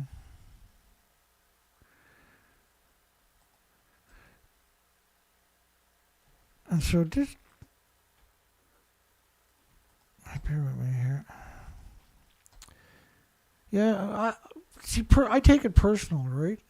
So you got a building that doesn't exist, reactor 3. You got the detonation throwing the fuel pools out of the building. They put this contraption over the stump. It doesn't physically touch it because it'll crumble, right?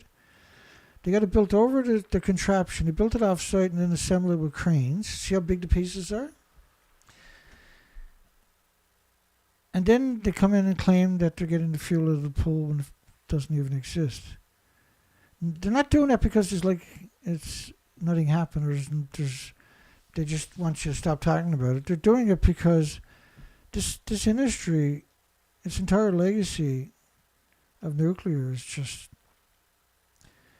there's nothing more urgent. And this is the Great Lakes. Lake Erie, Lake Huron, Lake Michigan, Lake Superior. And they border America and Canada, a lot of them, right? And so look at all the nuclear power plants and nuclear dumps on the Great Lakes. And take into consideration that the fuel pools are not contained. And so they're boiling off, each one is boiling off about 120,000 liters of water that is saturated with isotopes from the fuel rods that are splitting atoms. So instead of boiling water for 1 million homes anymore, they're sitting in pools of water producing the same atoms, but every year you're putting more fuel in the same pool.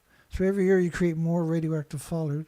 And they're legally allowed to dump, as far as I can tell, unlimited amounts into any nearby water sources. That's part of their oh shit plan, by the way. And there have been many accidents. At the Fermi nuclear power plant, they had a meltdown that they successfully covered up. And so everything is splitting atoms, including all the dumps, for instance. Eureka, for the nuclear testing, only covers the blue zone, despite the fact the whole country was covered in radioactive fallout. Okay, so I'm going to play this video because this video is the media. And this is part of the reason we got that poll tonight. Should the nuclear industry be banned from covering up Fukushima's 4 nuclear reactors and 8 fuel pool meltdowns? So here they are covering up the fuel pools of reactor 4. Where I was standing is on top of what used to be reactor building number 4. The whole of this building was blown apart by a huge explosion. We are here inside Reactor 4 at the Fukushima Daiichi nuclear power plant that was severely crippled during the earthquake and tsunami of 2011. Of the decommissioning work taking place here in Reactor 4. At the end of our tour, we were checked for radiation exposure. In 4 hours, I received the equivalent of less than a chest X-ray. 1,500 highly radioactive fuel rods inside this pool. They've got to move them outside of this reactor.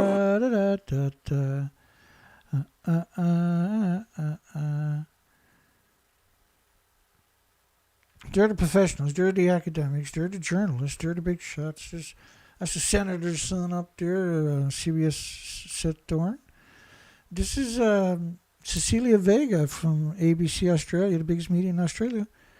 She makes almost $1 million a year, and she's married to a police officer. She wouldn't do nothing wrong. Dina. And BBC Rupert Winfield Hayes. He's known worldwide. He lives over in some foreign country because he's worried some of us might get our hands on him one day and waterboard him. Pretending he's in Reactor 4, and he'd done it at Reactor 3. I'm only joking about Rupert, by the way. He's a good guy if you like serial killers. CNN, Anna, of course, she'd cut your throat for $2. So why did they pretend that they were in a building that don't exist?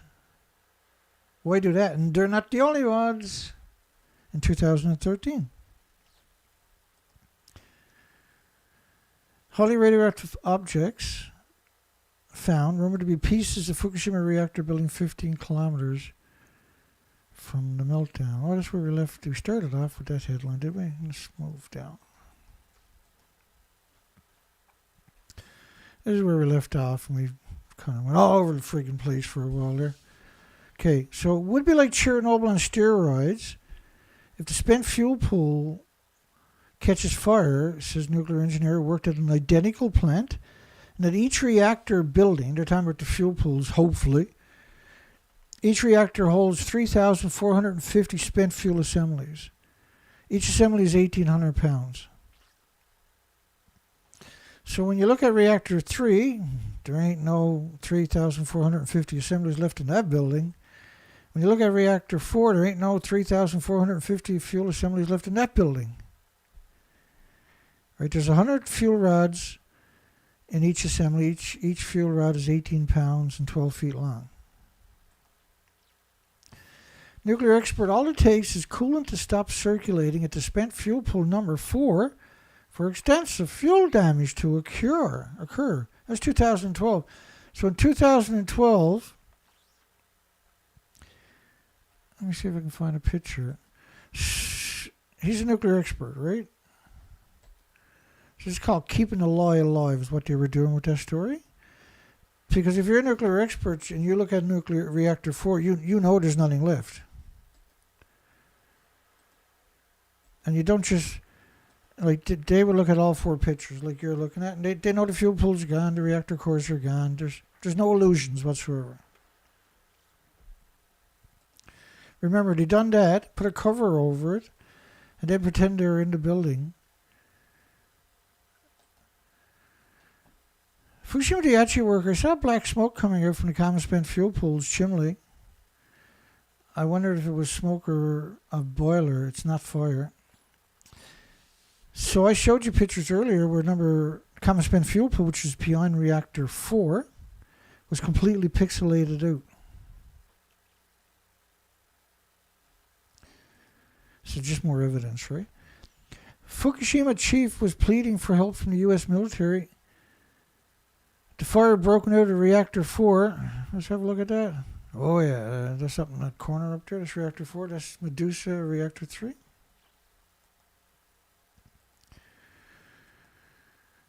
We can't do anything, please. Leader turned pale after seeing the flames and black smoke. And so you have a nuclear meltdown. You send in the firefighters because the nuclear scientists are all at the airport with their luggage getting out of Dodge. Worker tried to have last meal before dying and realizes he's unable to taste the food. Worker tried to have a last meal before dying and couldn't taste his food. Then he died. Nothing to do with Fukushima though, Dana. Nothing to do with nuclear. Nuclear never hurt the hair on the balls of a fucking mosquito. U.S. Department of Energy lab in the Pacific Northwest has declined to make the public nuclear fallout results public after initially releasing the data.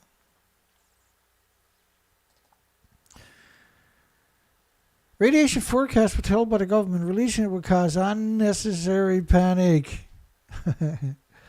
So, like, how many people thinks the panic would have been unnecessary? But we see all kinds of stories like that based over a long period of time that showed up. Biophysicists cast a critical light on the government's assurance that the Americans were never at risk from the Fukushima fallout. I watched officials attempt to minimize the public alarm. The numbers in America were like 20 million particles of iodine-131, 220 million atoms of iodine-129. There was 450,000 atoms of xenon-133. There was up to 10 million atoms per cubic meter of air of cesium-137. There was 1,500 atoms of sulfur peroxide hydrogen buckyballs per cubic meter air in California, backed up by multiple studies on the sulfur peroxide hydrogen buckyballs. Very hot particles. And then if you take any one of those numbers, you can extrapolate all kinds of other isotopes because of the way the ratio of the creation works. Leftovers. The local government is testing the school lunches after the children have already eaten it.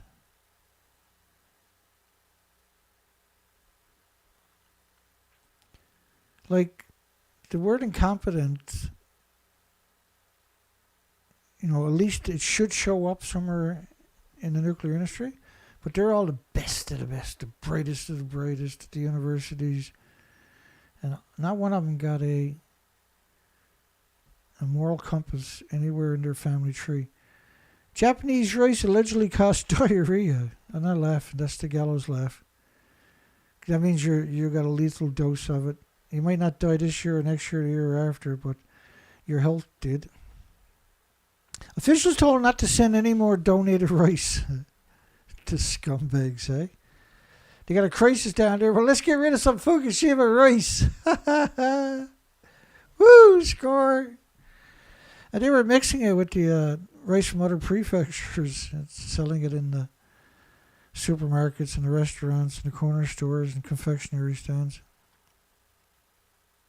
Locals say the government is playing with the public health. Don't be chicken, the mayor tells the parents who are concerned about the children eating radioactive lunches. Don't be chicken. You'd stuff a full chicken right down his throat if you said that to me. Not cooked either. Japanese mayor says students are gaining knowledge by eating radioactive food in school lunches. Think about that disconnect. These are the mayors. Oh, they're getting knowledge by eating the radioactive food in the school lunches from the nuclear meltdowns. And the parents didn't lynch them on the spot. During UN presentation, UN now says no meltdown. Children trapped in high radiation areas after Fukushima, living and going to school in radiation levels at Chernobyl's mandatory evacuation zone, which was ruthlessly high. Deadly. Visible hot mass floated in the air and fell for hours after reactor 3 exploded. Visible hot mass. Top secret images. There's many videos of reactor 3 and reactor 4 that's never been released. Top secret images of the black smoke following. Diluted version may have reached Tokyo, 240 kilometers away. Not may have. Now we're talking about the Medusa, the plutonium mixed oxide reactor, right? Fukushima particles can't be dissolved even with nitric acid. And a huge amount of fallout are still bound to organic matter, and which is true for the tritium, right? The tritium binds with organic matter and is just horrific for the next 120 years. We have very little knowledge about this, but they don't. If you go back and look at my Chernobyl studies or presentations or 3 Mile Island or Hiroshima, Nagasaki or any of these, Mayak or whatever, because my other site had 1,600 of these presentations, incredible information. They had beauty contests in Fukushima City, and the winner was the girl who ate the most Fukushima rice. That's not the scariest thing you ever heard. Hang around for a few more minutes. It never stops around here. A reaction is irreversible. Startling secret Fukushima evidence revealed. Feared that number 3 would break apart just before it had a massive explosion because it was the plutonium. After Science number 2 reactor vessel was destroyed, 90% of the workers fled the plant in mass desertion. Well, 90%, I mean, the majority of them fled anyway because of the tsunami, right? There was no power there. Nuclear is so stupid, though, really. When you start, if you're honest, and you look at nuclear, everything about it is actually stupid. And it was just a secrecy act from like the Manhattan Project era, that legacy never went away. They still have that protocol out there, and it needs a vast amount of money. They still spy on all the scientists. There's still that so-called espionage because it was a big. So say you had 10,000 scientists. They had 10,000 spies spying on the 10,000 scientists during the Manhattan Project that they admit to. And then they admitted that they had 20,000 spies spying on the 10,000 spies that were spying on the 10,000 scientists. Then they also admitted that they had 30,000 spies spying on the 20,000 spies that were spying on the 10,000 spies that were spying on the 10,000 scientists. That secrecy never went away. That's how they kept, and they only hired illiterates to work in the menial jobs on site, like the laborers type jobs, I should say. You know, like digging ditches or cooking or something like that. And so, because they wouldn't understand the technical terms, or a lot of code words were used too, right, to keep it secret. But I mean, they were given everything. It was paradise, these little cities, but the secrecy, it was madness. And so they had a lot of social events to break the stress, and also to help them, because the drunker you got, if you were going to give away state secrets, that's when you were going to do it, right? So they would weed those out. Nuclear professor, blast of Fukushima reactor 3 was like an exploding vortex ring.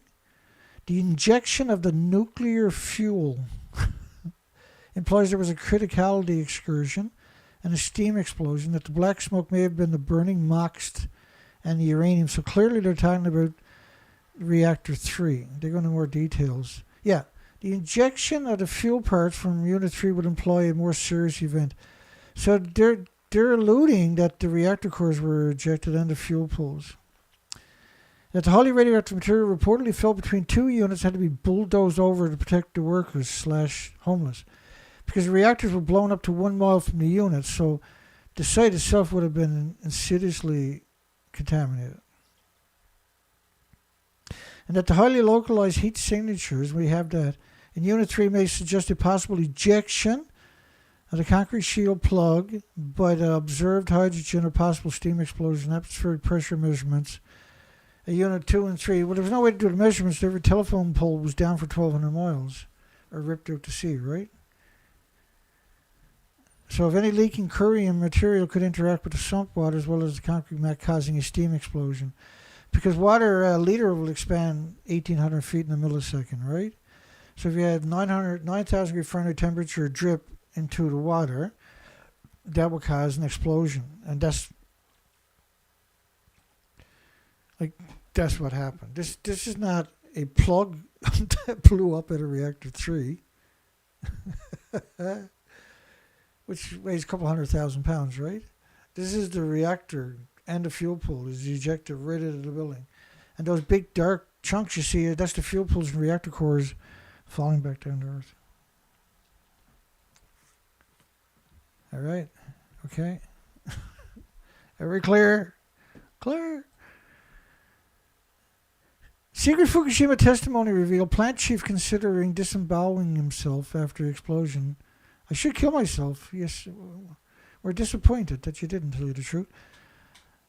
Smoke seen at number 3 reactor before the blast. I figured this was the end. At the start of the crisis, I was in disrepair, in despair, panicking. I could not afford to logically think. So he was in the proverbial closet with the lights off and the flashlight pointed up to his face with his thumb in his mouth saying, "This is not happening. This is not happening. This is not happening. This is not happening." Nuclear chemical expert. Steam at Fukushima reactor could be from the corium burning through the containment into the groundwater. I got to be coming from somewhere. Rice planted 10 miles from Fukushima. Residents can't stay in the town overnight. Well, if you can't stay in town overnight, you definitely shouldn't be in that town ever. This was priceless, eh? Don't be a chicken, the mayor tells the parents who are concerned their children are eating radioactive lunches. And I got a Kellogg's advertisement there. And Kellogg's, of course, in Japan, had radioactive cesium at 20 atoms a kilogram, 11 atoms a kilogram. Children will see permanent heart damage, right? And so it was, when it came out, that's what was going on. It was banned. They had recall and everything from Kellogg's in Japan. No irony, dear. Well, there's no way we're going to get through it all night. I never even made it to the stories. I'm sorry. We're still in the preamble. Ah, yes, the good old government hid the radiation simulation because it was very, very bad. Japan professor. He kind of summed it up there, right? It was very, very bad.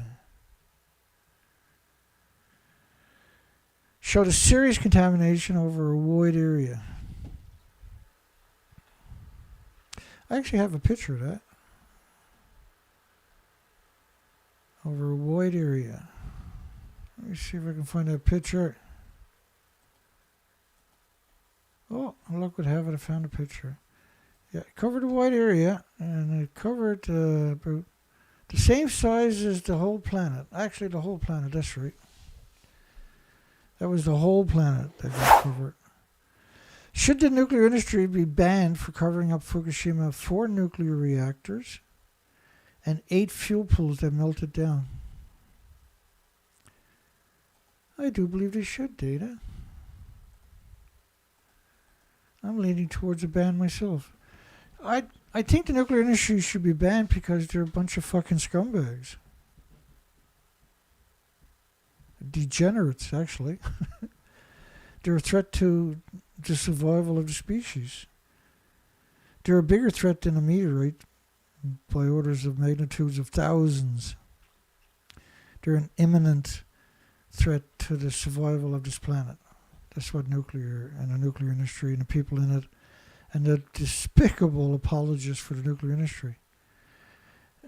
Clearly, after all these years, there's no wiggle room for them to say, well, Dana's kind of misrepresenting this or representing that.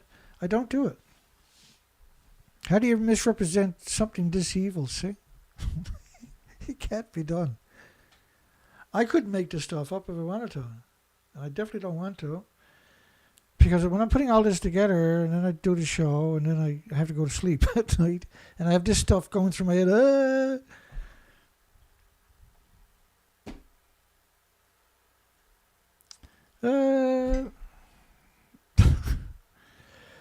A big shout out to James Lucid. James donated $522 on the weekend.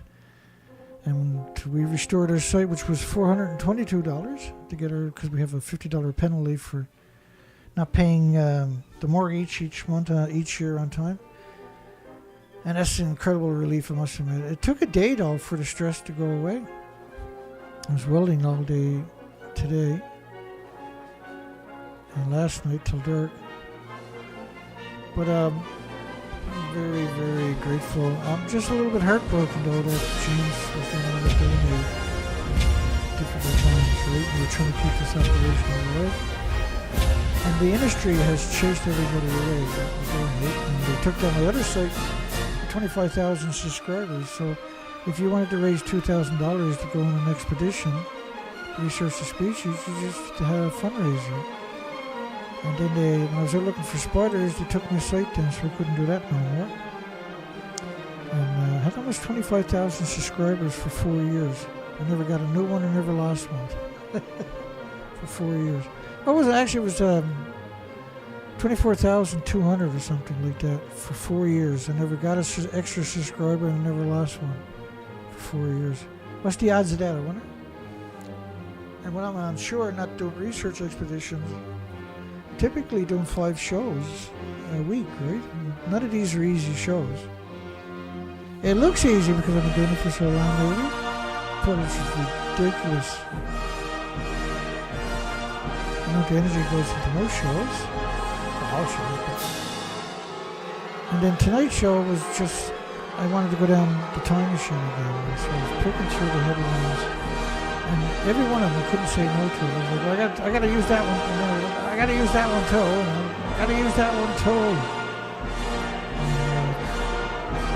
And I said, okay, well, because I got a show, I got a news cycle ready to go, right? But we never got to it today.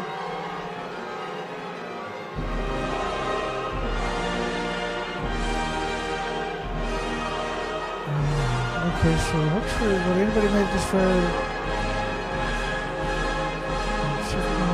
Thumbs up.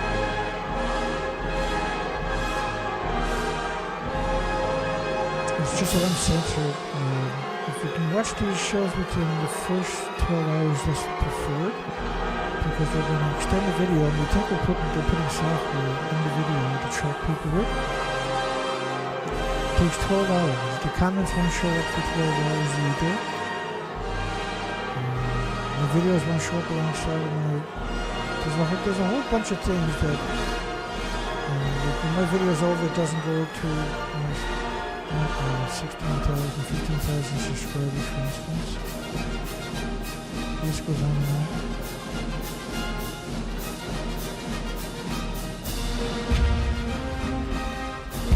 And the song's probably too loud for you to hear me. I'm just mumbling at this stage. I'll give it up. I'm exhausted from the stress, though, I must admit. And I haven't stopped as usual on the weekends. Now, the weather, it was rainy today, and I just want to try to recover today. And so tomorrow, I'm going to hopefully get my act together. But I don't have time to get my act together. I'm too fucking busy. I want to get out in the woods and start researching. Summer actually comes into full swing tomorrow. I started on Saturday, but yesterday was a dud. Today was a bit of a dud. Well, yesterday wasn't too bad, I guess, compared to today. Anyway, have a great night. Hugs for everybody. See everybody tomorrow night. We'll get you up to speed. Take care, folks.